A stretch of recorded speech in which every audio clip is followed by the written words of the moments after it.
All right, welcome to the SnydeReport podcast. I am your host, Gary Snyder. He is not. He is Mike Schmoll. Mike, welcome. Thank you, Gary. Good to see you. You are the outgoing Indiana Democrat Party chair. What a 4 years, huh? Yeah, pretty amazing. It's hard to believe it's been 4 years. And in 5 days, I will be, I think, a pretty happy camper. Less stress. So, yeah. You think maybe that much? Just a little bit. Yeah. I'm not gray yet, thankfully, but my beard is look starting to get... my beard is starting to show little spots here and there. But yeah, it's been a good run. And you really don't know. I mean, you can look in the mirror, but you really don't know how much your hairline is receding or how much forehead you have until the light hits it and you look into a camera. So and I'm checking my shirt too, because my wife thought it would be good to make street corn nachos just before I came on. So historically I would have to change my shirt, but guess not tonight. Well, Mike, let's start from the beginning. Sure. You decided you wanted to be state party chair 4 years ago, a little more than 4 years ago. You took office 4 years ago. What made you decide to leave the Pete Buttigieg camp? I guess, well, he wasn't running anymore, but and come in and be state party chair? Yeah, it's a great question. You know, well, at first, Gary, it's pretty funny, and I don't know if listeners know this, but at the beginning, I turned down the job and released a statement saying I did not want to be state party chair. And then a few things happened. I mean, January 6th happened. You drank? Well, yeah, maybe that a little bit too. But January 6th happened. Joe Biden was sworn in as our president. Jamie Harrison was selected as DNC chair. So a few things happened. And you mentioned Pete, and you know, I had worked on campaigns of various sizes over my career. And, you know, if I'm going to live in Indiana and work in Indiana and I care about Indiana and I have a lot of this campaign experience, should I just kind of hang out and watch and be a spectator, or should I try to be involved? And, you know, I truly grew up in an Indiana that was I think different. There's more fairness, more balance to our politics. You know, I work for folks like Joe Donnelly. Mm-hmm. You just talked to Evan Bayh a little bit earlier today. You know, the Speaker of the House, when I first got involved in politics, the State House was Pat Bauer of South Bend. And so, you know, there were a lot more prominent Democrats, and I just really felt like I could try to get in there and make a difference and bring more balance back to our state's politics. Has the last 4 years made you look back and think, what was I thinking? Some days, yeah. Some days it's tough. I mean, herding cats. But I think the thing that frustrates me the most is not anything with our party and not anything with our candidates, our volunteers, our activists, our donors, any of our supporters, our voters. I think the thing that frustrates me the most is just how much the deck is stacked against us in Indiana. That, you know, I know. Straight ticket there. voting. We're one of only a handful of states that still has straight ticket voting. Our polls close ungodly early, you know, 6 o'clock local time. We're the first state, along with Kentucky, to close so early. Gerrymandered maps, no ballot referendums, you know, money in politics, things like that are just really holding us back. And I'll just give you an example. Like a lot of our, you know, Ohio and Kentucky and even places in the Great Plains, when they have a ballot referendum, you can give people an organizing principle to get excited about. Mm-hmm. If the Republicans in the State House were just like, you need 500,000 certified signatures to get something on the ballot, you know what? We would go out and we would do that. And I think that Hoosiers would support a lot of the things that we would advocate for, but they just tie our hands, and it's truly unfair. When you, and I'm calling this your exit interview. I know we laughed about that a little earlier, but yeah. When you took this job, did you think you would be able, and I don't want to say make more of a difference because I think you have, it may not be reflected, in statewide offices or even at the General Assembly. But, you can take a look at some of the cities, Evansville, Terre Haute, West Lafayette. You can go up and down the state where Democrats have been elected in more urban environments, but just not been able to tap into the rural areas. Yeah, no, it's a great question. I think another thing that's overlooked is just kind of under the hood at IDP, at the state party. Things that I'm proud of have a great team, fantastic team. We've been able to increase our fundraising.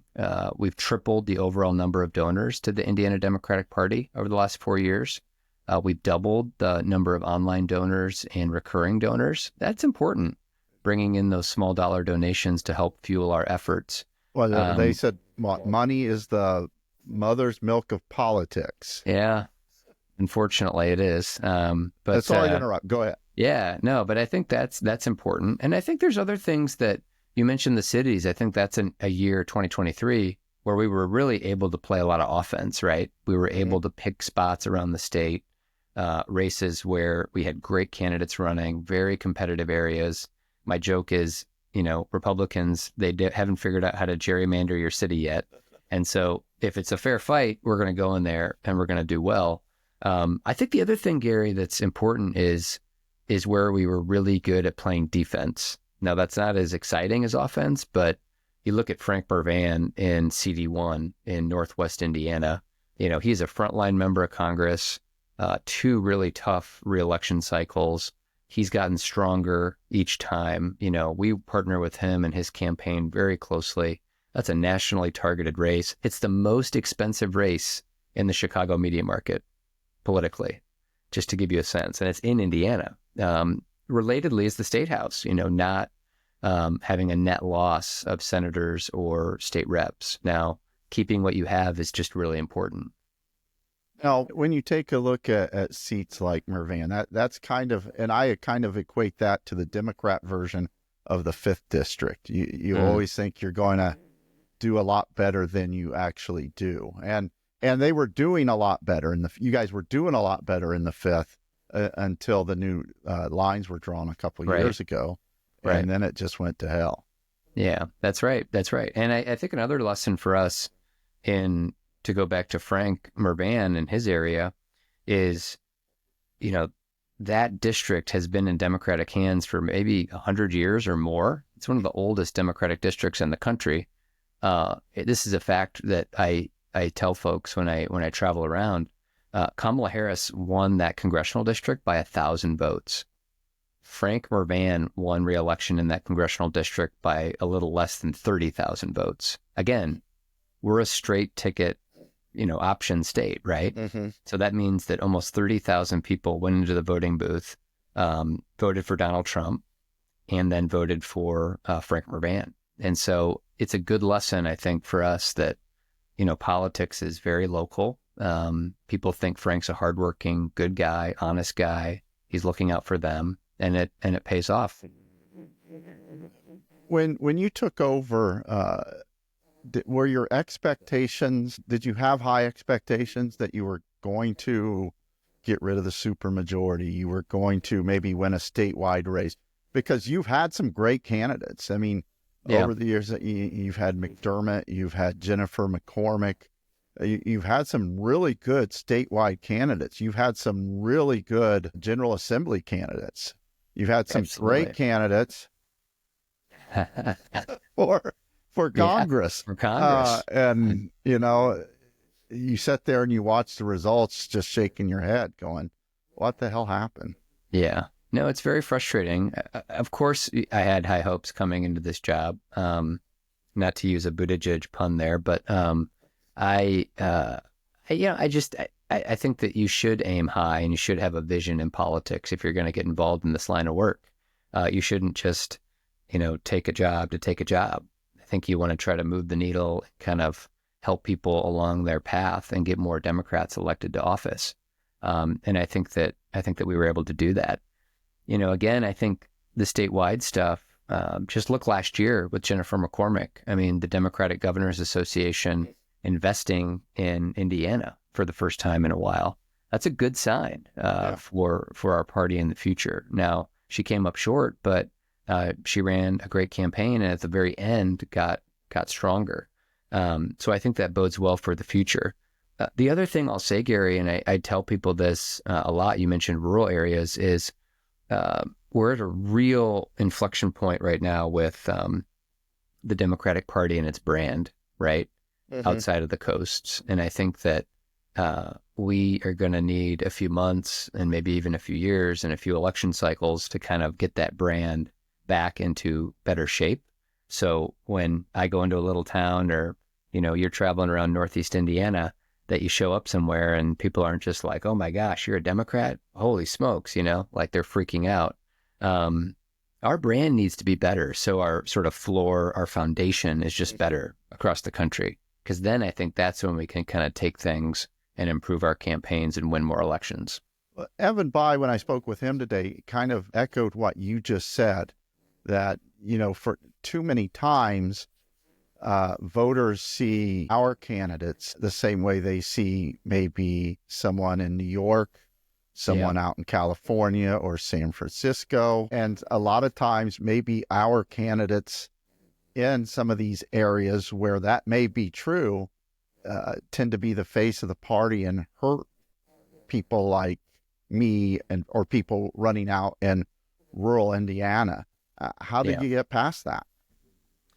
It's really difficult. I think that candidates, really good candidates that have broad appeal, can get crossover votes and can get people to split their tickets, but it's becoming just so narrow now. I remember when I ran a campaign with Joe Donnelly, he had broad appeal here in northern Indiana, in South Bend, from folks that were Republican, folks that were independent, and folks that were Democratic, obviously. But that has whittled down so much over the last, I'd say, 12 years, 15 years, that it's really hard to try to get folks to kind of break through. The other thing I'll say is just our politics is so nationalized now. I think that's maybe a wrinkle in why we did so well with some of the municipal races, is because the candidates were fantastic, the issues were local, and so the national rhetoric wasn't kind of hypercharged in those campaigns, right? Brandon Sackbun going around Terre Haute saying he wants to improve his hometown. There's nothing, national about that, right? He's rolling up his sleeves to try to improve things, and it's hard to argue, even if you are a Republican, kind of against that, right? And so I think the style of campaigning is also really important. As you get ready to move on to greener pastures, I guess, looking back at the last 4 years, your biggest disappointments? Good question. I think my biggest disappointment is probably that we didn't win a statewide election. And we should have. I mean, let's be honest, we should have. They had some pretty crappy candidates. Yeah.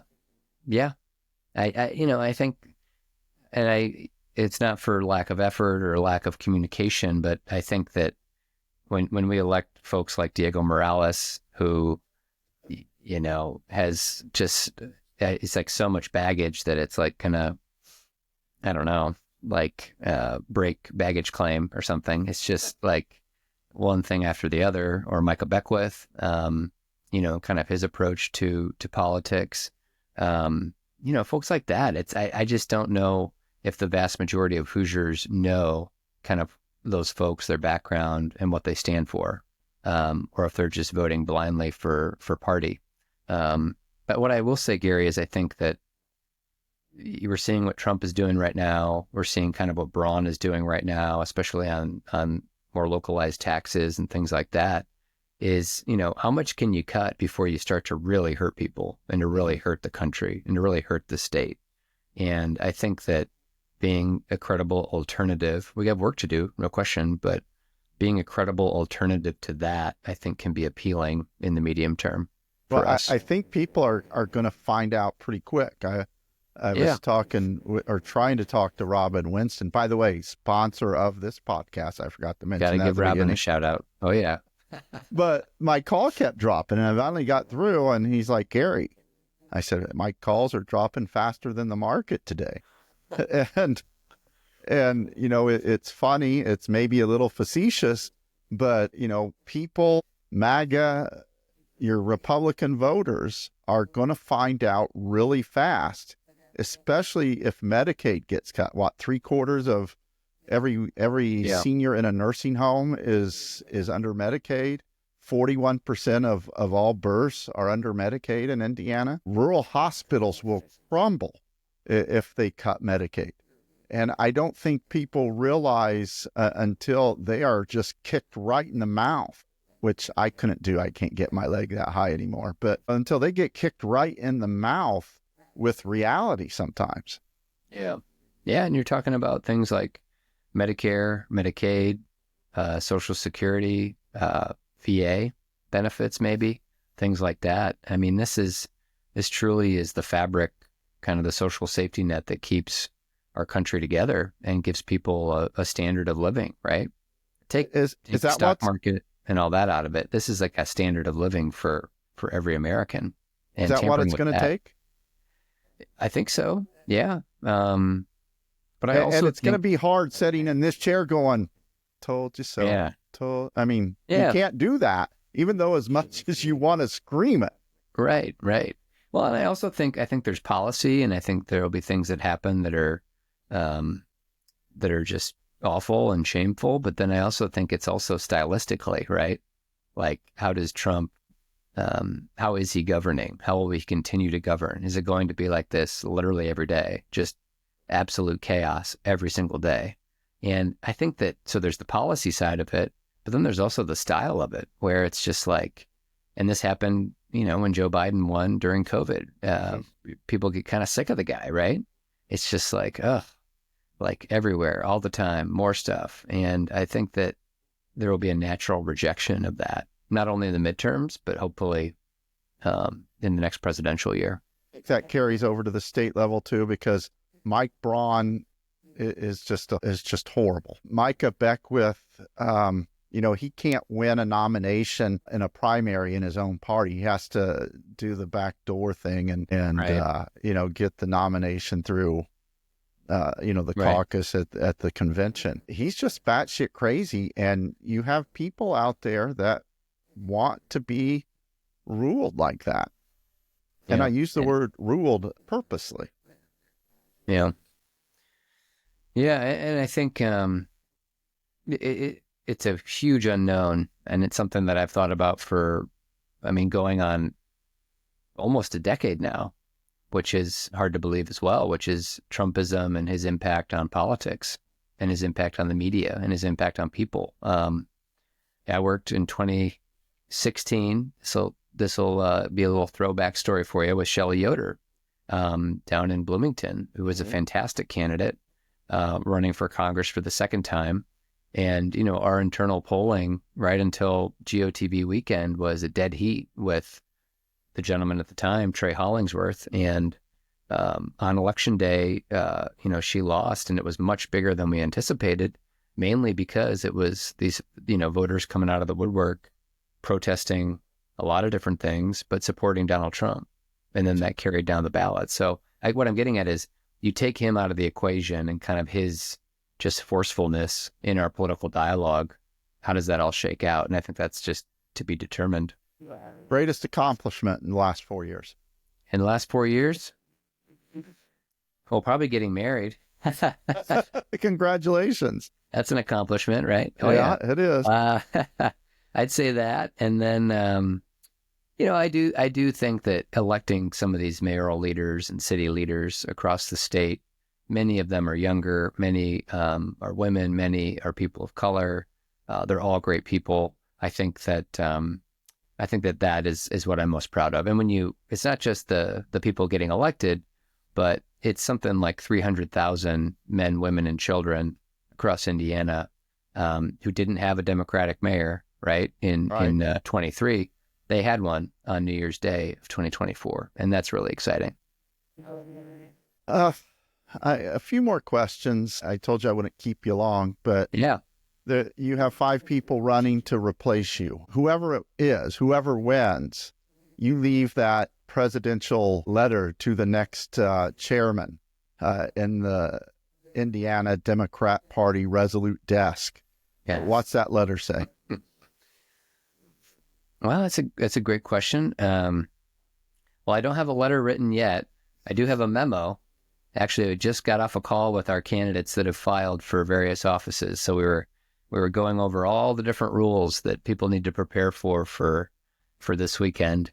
I think what I would say is just we have a great party in Indiana. We have a great tradition. I don't know if everybody realizes some of the great traditions that we do have, but we're kind of small but mighty, I think, in the national conversation. When I travel around the country with the DNC and talk with my counterparts, I think people are there's a lot of pride, I think, in being a Hoosier Democrat, that we've had pretty strong leaders over the last few decades. We've had good financial health. We've had ups, we've had downs, but we've always kind of come together as Hoosier Democrats to advocate for what we believe in. And so I think I'll just try to leave with a little bit of pride and my head held up, because these times are really tough and really dark, but you don't want to just keep your head down and moping around. You want to try to bring more people to our party, bring more people to the process. And I think I'll say something like that. What's next for Mike Schmoll? I mean, that your old candidate moved 40 miles north. He's not that old. Into Michigan. So, what's next for Mike Schmoll? Well, no news on the podcast tonight, but, I will, I won't take too long to get back in the fight in some way. And so stay tuned on that front. Pete well. Will he make a great U.S. senator, or is he going to make even a better president? Well, I think that he would be great in whatever he did. I think that Pete would say that he wants to go wherever he can be most useful. I think he's very clear on that throughout his political career. I first met him before high school even, which is hard to believe, but saw him campaign for state treasurer, and then obviously I helped him run for mayor of our hometown here in South Bend. But every step along the way, he's always, his North Star has been, where can I be most useful? Where can I be part of the conversation? Where can I help the most people? And he's had a remarkable career to date, not only running, being our mayor, but running for president, being in the cabinet. Fun fact for folks who may not realize, he also ran for DNC chair after Trump was elected. And so he's always tried to find ways to be involved. And I don't think that the next few years will be any different. I was very impressed. I've interviewed him one time several years ago. Yeah. And I was invited to the White House about a year and a half ago, about a year ago. And I got to speak to him one-on-one there. And I was so impressed that he remembered my name. And I'm walking away and I have Kip 2 with me. And I'm like, he remembered my name. And he goes, it's on your chest, on your name tag. So, but, doesn't take a Rhodes Scholar to read a name tag. It does not. Anything else you want to cover before we let you run? Well, I would just say, Gary, to you, I don't know if you hear it enough. These jobs are funky, but thank you for what you do. I read SnydeReport every morning, like a lot of other great Hoosier Dems in Indiana and outside Indiana. I've talked to folks that read the report. So thank you for what you do to bring us some fellowship every morning. It's great. Well, thank you for, being a supporter of us. It's always great. And again, we want to thank Robin Winston for being our great sponsor here on the podcast. If you want to be a sponsor, just give me a call. We'll take your money. This is like call time. This is like call time. Yeah, exactly. Somewhere, I don't know, down here somewhere is a subscribe button. Hit it. And any final words? I would just say for folks, it's time to work together. It's time to roll up our sleeves. I know things are daunting and stressful and frustrating, but I think our country deserves better. Our state deserves better, and we are the ones that can start to make that happen. Thank you, Mike. Thank you, Gary. Good to see you. He's Mike Schmoll. I'm Gary Snyder. This is the SnydeReport podcast.